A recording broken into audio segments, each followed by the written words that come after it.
Hi అండి. చూస్తున్నారు కదా, ఇది మా ఇంట్లో ఉన్న నిమ్మ చెట్టు. యాక్చువల్గా ఇది నిమ్మకాయలు ఇప్పుడిప్పుడే స్టార్ట్ అవుతున్నాయి. సో అయితే ఈ నిమ్మ చెట్టుకి ఇక్కడ రీసెంట్గా ఒక పక్షి గూడు పెట్టింది.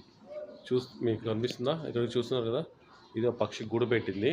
పాపం చాలా కష్టపడి చూస్తున్నాను రోజు. నేను చాలా నేను కూడా కాపాడుతున్నా, అంటే ఏమన్నా అటాక్ చేస్తాయేమో అని చాలా కాపాడుతున్నా. కానీ దీన్ని ఈరోజు అటాక్ చేసి కింద పడేసింది ఎవరు తెలుసా? చూడండి ఎంత అమాయకంగా ఫేస్ పెట్టాడో. వీడు తీసేసి ఆ పక్షి గుండె కింద పడేశాడు. అవునా? నువ్వేనా పడేసింది అది? అదని కింద పడేసింది ఎవరు చెప్పు? నువ్వేనా? నువ్వే మొత్తం తీసి కింద పడేశాడు. సో అయితే మళ్ళీ నేను ఏం చేశానంటే, జస్ట్ కొంచెం దీనికి, ఇక్కడ చూస్తున్నారు కదా, దీనికి కొంచెము ఇలా ఒక తాడుతో కట్టా. బట్ ఇంతవరకు అయితే ఆ బర్డ్ అయితే రాలేదు పాపం.